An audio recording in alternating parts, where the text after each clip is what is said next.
siempre, nosotros como médicos, hablar de fractura del fémur proximal. ¿Ya? La cadera es una articulación, no es un hueso. ¿Ya? Entonces, hablemos con cierta propiedad mejor. Con fractura del fémur proximal. ¿Ya?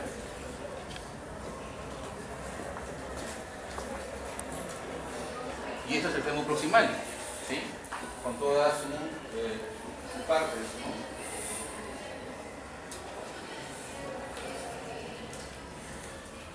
Entonces ahí ven la cabeza, el cuello y la región trocantérica. ¿Sí? Entonces, esa es una primera clasificación: fracturas de cabeza, fracturas de cuello y fracturas trocantéricas. ¿Sí? De nivel de trocánter menor hacia abajo, los 5 centímetros se consideran subtrocantéricas. ¿Ya? También se pueden considerar intracapsulares las de cuello, cabeza, y extracapsulares las trocantéricas. ¿Sí? Entonces, la primera clasificación, ustedes tienen que saber. Las fracturas de cabeza son raras, ¿ya? De cabeza pura, ¿ya? Generalmente están asociadas a luxaciones, lo vamos a ver después en el segundo tema de nuestro trabajo, luxaciones de cadera. ¿Ya? Son raras, ¿ya? Vamos a ver. Las de cuello son más comunes, ¿no? Y generalmente tienen origen osteoporótico, ¿sí? Son de mecanismo de torsión, como hemos hablado hace un rato, ¿no? Estos pacientes generalmente adultos mayores, mujeres, suelen ser la mayoría, casi 90%, perdón. Y se tropiezan, ¿no? Con una alfombra, con algo, ¿no? Y hacen este movimiento, ¿no? Este movimiento. Y en ese movimiento es el que se rompe, en la torsión, o sea, para aquí o sea para allá, ¿no? El pie fijo, ¿no? Y hay torsión del cuerpo sobre la cadera. Eso hace este movimiento y se fractura. Las fracturas del cuello son todas patológicas, por osteoporosis, mecanismo indirecto, no es por golpe, ¿ya? No se rompe por una caída, me refiero, por una caída, ¿ya? No se rompe por una caída, en este caso. Se rompe ya, al caer ya estuvo roto, ¿entienden, no? En este caso aquí vemos, ¿no? La cabeza, ¿no? Sobre todo la parte vascular, que es muy importante, ¿no? Las arterias que vienen de las orejas hacen unos vasos muy pequeños, terrenos retinaculare, que llegan a la cabeza que van por el cuello. Entonces también por eso tiene que ver la fractura del cuello y las complicaciones que podemos tener después. Una, por ejemplo, es la necrosis, ¿sí? La necrosis por falta de vascularidad, la cabeza se muere, si es que a veces intentamos mantenerla. La parte capsular no es una articulación muy estable, a diferencia del hombro, ¿ya? Esto es, bueno, una cabeza que está casi totalmente, ¿no? Introducida en un acetábulo, tal que es muy estable. Por tanto, para luxarse debe tener un mecanismo de muy alta energía, muy diferente del hombro. Yo el hombro a veces tiene un almohadazo y me luxo el hombro. Pero no voy a caer del piso y me luxo la cadera. Tiene que ser un mecanismo de alta energía. Una caída de altura, una atropello, un accidente de tránsito, etc. Y suelen darse, evidentemente, luxaciones en pacientes jóvenes, las fracturas en adultos. ¿Puedes cerrar la puerta, por favor? Entonces acá tenemos la primera clasificación de fracturas de cuello, ¿ya? Que es la más común que vamos ustedes a utilizar y a veces hasta mundialmente utilizada. Es la clasificación de Darling, ¿ya? Entonces tiene 4 grados. El primer grado es una fractura que está, como ustedes ven, impactada. O sea, se mete tal cual una bola de helado en el barquillo, se mete, ¿no? Y aparte de ese metido se va hacia arriba. ¿Ven? La cabeza se va mirando hacia arriba. ¿Cómo se llama eso? ¿Se llama valgo o varo? ¿Cuál es el ángulo normal del cuello con la diátesis? O sea, yo digo diátesis de la cadera. 120 es varo. 130-35 es el promedio estándar, ¿no? 90%. Entonces, una cadera, pueden haber caderas varas, ¿sí? Pueden haber caderas valgas, ¿no? De nacimiento, pero lo habitual es que sea un ángulo más o menos 135 grados, ¿ya? Entonces, si se va más de 235 grados se denomina valga, Entonces, en este caso, se va, si ustedes ven, también las trabéculas, ¿ven? Indican que se ha ido más hacia arriba. Entonces es una fractura impactada en valgo. Ese es el Gardner 1, ¿ya? Impactada en valgo. ¿Ya? El Gardner 2 es una fractura completa, pero no desplazada. ¿Ven? Está totalmente roto, pero está en su lugar. Ahora, evidentemente para esta clasificación tienes que tener dos imágenes. Un antero-posterior y un lateral. ¿Ya? Porque yo puedo tener un Gardner 2, este es yo la veo de frente, que hice de bonito, ¿no? Ahí está roto y está acá. ¿Ven? Ahí está roto, está bien. Pero si lo veo de perfil, ¿ven? La cabeza está adelante y el cuello atrás. ¿Ya? Si el antero-posterior te da una falsa imagen. Para hacer diagnóstico tienen que tener dos imágenes y o en todo caso una tomografía, ¿no? Si no quieren mover mucho el paciente. El Gardner 3, una fractura desplazada menos del 50% y la del 4 más del 50%. ¿Ya? Entonces eso va a tener mucho con la parte que ver vascular, ¿no? A mayor desplazamiento, mayor riesgo de necrosis vascular posterior. Eso son las de cuello. Entonces, ¿cómo tratamos las fracturas de cuello? Eso es un parte B, vamos a ir hablando algo de eso. Si son pacientes jóvenes, ¿no? Habitualmente jóvenes podemos considerar hasta 60, 65 años, ¿no? ¿Ya? No estamos hablando de 20, 30. O sea, hasta incluso 60, 65 años podría intentarse esto, ¿no? Lo que se denominan tornillos, ¿no? Se colocan tornillos, realmente 3 idealmente, a través de la fractura. Acá está la fractura, ¿no? Se pasa un tornillo liso, rosca acá, rosca en la cabeza, se ancla ahí y permite que se estabilice la fractura y esperar que consolide. Esperar porque puede que no, porque también puede ser pseudoartrosis. ¿Qué es una pseudoartrosis? Cuando hay una falta de consolidación. Falta de consolidación. Entonces es otra complicación de la fractura del cuello femoral. Una es la necrosis, otra es la pseudoartrosis. A pesar que hagamos esto, el paciente puede ir a una necrosis y a una pseudoartrosis, ¿no? Pero idealmente a pacientes jóvenes hay que tratar de conservar la cadera, ¿sí? Conservar el hueso, no retirarlo y poner prótesis como sería después que vamos a ir viendo en otros pacientes mayores.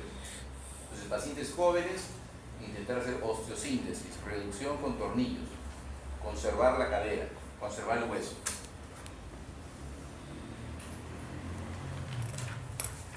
Las fracturas trocantéricas, ¿no? Bueno, es un poco lo que es la cadera, ¿no? O sea, luego de los 50 años se duplica el riesgo de fractura por cada década que pase, ¿no? Es realmente una tragedia, es una fractura de cadera para lo que hemos visto, visto pacientes adultos mayores. En gran mayoría existe el término que es el inicio de la muerte en muchos pacientes, ¿no? Entonces, la pérdida del 12% de masa corporal duplica el riesgo de fractura. La disminución de 1 milímetro en la cortical de cada hueso duplica el riesgo de fractura. Entonces son valores importantes. La mortalidad es muy alta, ¿no? Vean que casi uno de cada 3 puede morir. El tratamiento debe ser rápido, idealmente menos de 48 horas ideal. No es lo que habitualmente pasa, solamente en las clínicas podemos operar eso, en ese tiempo. En los hospitales, como ustedes van a ver, y es la realidad nuestra de seguro o ministerio, se operan después de 20, 30, 40 días. Porque el sistema no trae la placa, tornillo, etc. Solo un 40-60% vuelve al hogar. O sea, la mitad vuelve al hogar, el resto generalmente va a un asilo, a una casa de reposo. Y solo a la mitad también llega a caminar. Entonces es muy trágico esto realmente, ¿no? Entonces el éxito del tratamiento va a depender de muchos factores. Uno como cirujano puede hacer la mejor cirugía del mundo, pero si ese paciente no tiene el apoyo familiar, no solamente familiar, sino también económico, porque hay que tener una buena terapia para que se recupere, entonces a veces no se recupera bien. Por lo mismo, el paciente tiene todas las ganas de recuperarse, pero no hay cómo lo puedan ayudar. Osteoporosis, ¿no? El diagnóstico se hace con la anamnesis preguntando y viéndolo, como hemos hablado. Ahí está el acortamiento, rotación externa, radiografía siempre. Si en caso existiera una duda, se pide una tomografía. ¿Ya? Yo tengo dolor, tengo una sospecha de, pero la radiografía me parece que es normal. Pide una tomografía. En esos casos a veces piensa, no tiene nada de hueso. Pide una resonancia, capaz de ser un esguince de cadera, ¿no? Le tomo la resonancia y de pronto me encuentro con eso. una fractura, ¿la ven? En esto acá aparentemente no hay nada. Que son fracturas que no están desplazadas, ¿no? Pero igual es quirúrgico, hay que operarlo. Entonces, la clínica manda, ¿ya? Los síntomas y signos van a mandar siempre sobre las imágenes. Si la imagen no te ayuda, no te convence, pides otra imagen. Las trocantéricas no son las aquellas que se producen entre ambos trocánteres. Esta es la clasificación un poco más común que ustedes deben saber, ¿ya? Y también en sus rotaciones van a aprender, y creo que todos le van a enseñar, la clasificación AO. ¿Ya? La clasificación AO es una clasificación universalmente conocida, ¿no? Es Asociación de Osteosíntesis, una asociación originalmente de Suiza, que hace más de 50 años se creó con fines de estudio de la práctica médica traumatológica científica y hizo una propia clasificación entre números y letras. ¿Ya? Entonces, clasificando primero al hueso con números, por ejemplo, el número es 1, el antebrazo es 2, el fémur es 3 y la tibia y peroné es el número 4. Suficiente con que sepan eso, el número. De ahí siguió, extremo proximal es 1, diáfisis 2 y extremo distal es 3. ¿Ya? Y de ahí vayan avanzando en su clasificación. En este caso, en el fémur, ¿no? Por ejemplo, la región trocantérica se considera la letra A. ¿Ya? Por eso que tenemos una fractura 31 o 3-1A. El 3 viene del fémur, el 1 que es proximal y el A que es trocantérico. El B sería el cuello y la C la cabeza. ¿Ya? En este caso estamos en la parte trocantérica, que es en cuello femoral se va a utilizar más la Darden. ¿Ya? Por eso que le he puesto Darden, que es la que más se utiliza. En esta vamos a utilizar esta de acá, que es la que más se conoce. ¿Ya? Entonces tenemos fracturas trocantéricas 3-1A. Ahora, va a haber después subclasificaciones. A1, A2 y A3. La A1 ya da un trazo simple. Un trazo simple, ustedes ven que es un trazo único, estable. ¿Ya? Estable. ¿Ya? La A2 tiene compromiso posterior y medial. ¿Sí? Que quiere decir trocánter menor roto evolucionado y también una pared posterior. ¿Sí? Y es inestable. ¿Qué quiere decir estable e inestable? Que una fractura, una vez que se coloque en su lugar, se queda ahí. Eso es estabilidad. Una fractura que tú la colocas en su lugar y tiende a moverse, eso es inestabilidad. Entonces, evidentemente, este trazo es totalmente estable. O sea, le pones un tornillo y se acabó. Pero acá no. Esto va a moverse. Entonces, hay que poner algo más estable. Y las A3 son de trazo invertido, se dan cuenta. O trazos horizontales. ¿Sí? No llegan acá arriba, llegan del trocánter menor de la parte superior hacia abajo o horizontal. También son inestables. Entonces, esto te orienta también a cómo tratarlas. En este caso, por ejemplo, podrás un dispositivo por fuera de la médula, que es una placa tornillo, y acá podrías poner idealmente un clavo medular, acá también, bloqueado acá arriba. Entonces, vamos a irlo viendo después.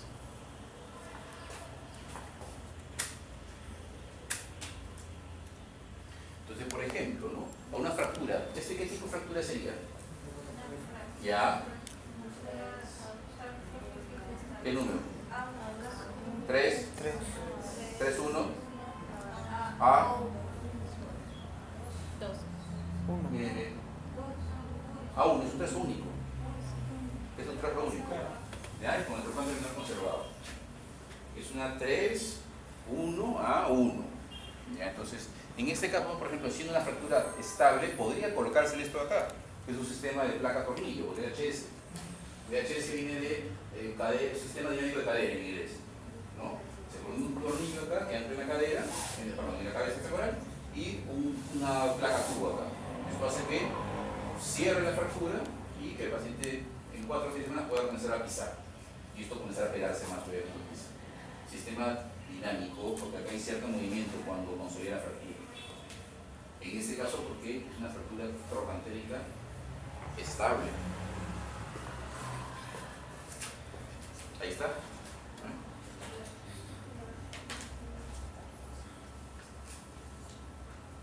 Bueno, el ejemplo también se puede utilizar, este es una tipo 2 realmente, ustedes ven, pero también se puede utilizar en tipo 2. Es una tipo ya A3, si ustedes ven, con trazo invertido, ¿verdad? Entonces aquí se puede utilizar dos cosas. Uno, que es lo ideal, un clavo, ¿no? Un clavo que se mete por aquí, ¿ya? Y van a ver las imágenes que se ancla acá en la cabeza, ¿ya? Eso se llama clavo medular fémur proximal. Y o también se puede colocar un sistema parecido al DHS, pero se llama DCS, que es un tornillo aquí, ¿no? El tornillo se coloca acá, se endereza esto y se pone una placa que tiene 95 grados de inclinación. Y el DHS tenía el ángulo de inclinación normal de la cadera, que son 185, que tiene 95 grados, placa, cubo, con tornillos y se fija ahí. Es otra posibilidad. Los clavos entonces proximales de fémur, ahí tienen dos imágenes, ¿no? Para fracturas trocantéricas o subtrocantéricas. Si son subtrocantéricas, evidentemente el clavo va hasta la rodilla casi. Si son trocantéricas, puede ir hasta aquí nomás. ¿Ven? Un clavo por dentro, o un clavo tornillo que bloquea el huevito aquí, y un tornillo acá que evita la rotación.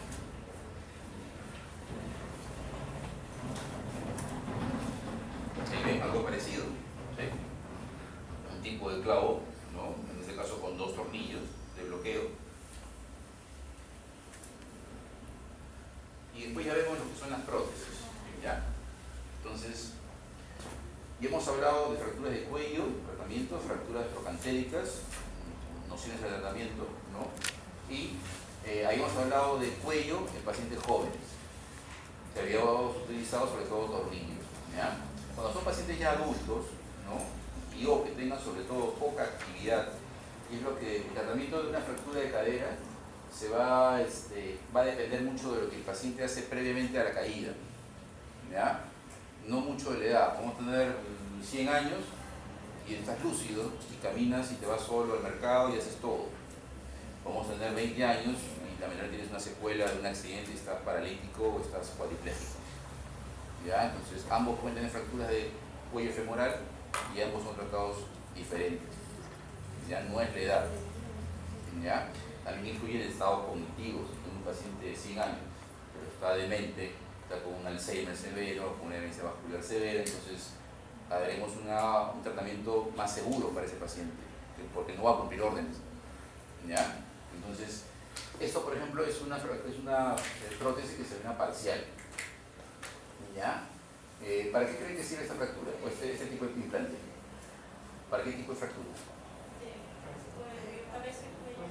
De cabeza y de cuello, sobre todo. Que ustedes ven, tiene una cabeza femoral tal cual, y tiene un cuello también, siendo un cuello más grande que otro. Si ustedes ven, este tiene más cuello que este.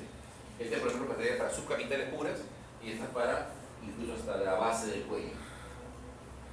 Ahora, ¿por qué se pueden llamar parciales? Para la actividad de la persona.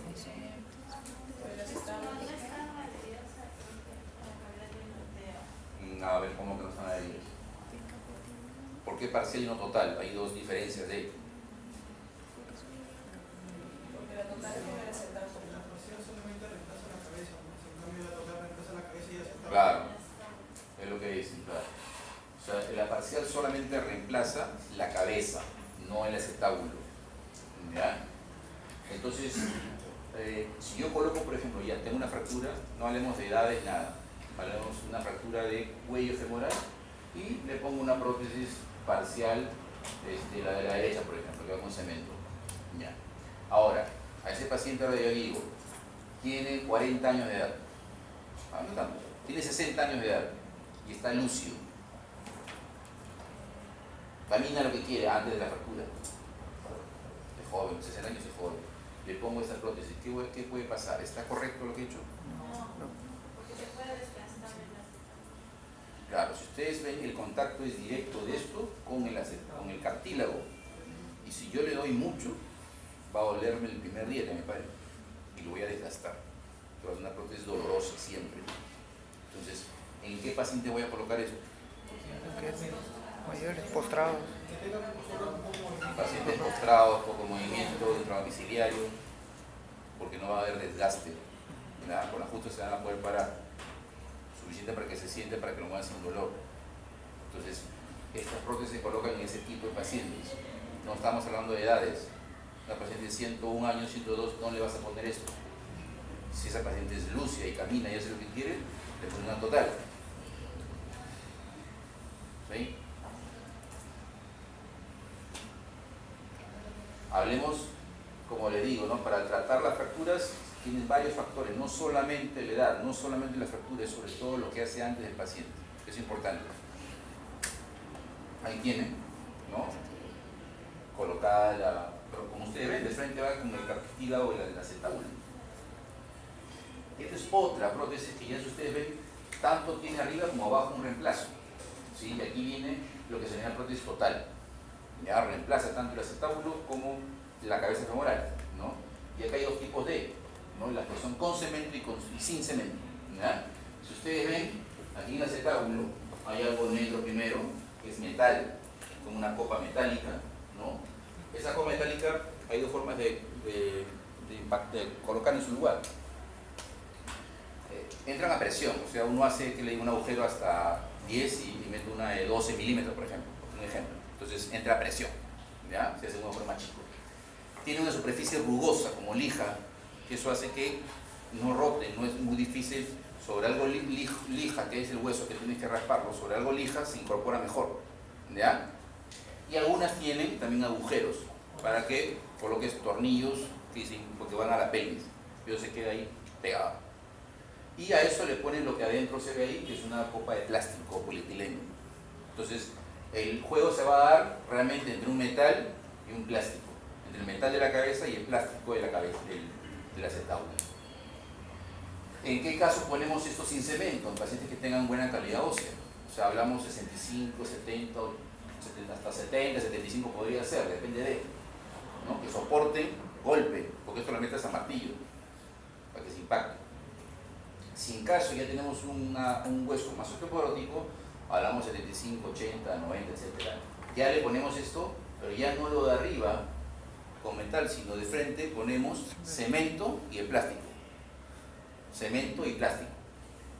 Y abajo se pone cemento y el metal. Abajo también en el anterior se ponía solo con fricción, ¿ya? Entonces eso te permite que tenga un mayor anclaje, ¿no? En ambos componentes y te permitan lo que uno quiere a través de esta cirugía, es que el paciente pueda hacer lo que antes normalmente podía hacer, caminar, subirse un caballo si quiere, entre comillas, ¿no? Pero podía hacer todo, ¿ya? Porque el desgaste se va a producir entre las superficies protésicas. Hay desgaste, lógico, una prótesis si la usas mucho te dura 10, 15 años, el plástico se desgasta. Ahí tienen, ¿ven? Sin cemento, ¿no? Arriba agarrado con un tornillo, ¿no? En grande, de acá abajo no hay, bueno, se ve de frente metal y hueso, no hay algo blanco en medio que sería el cemento.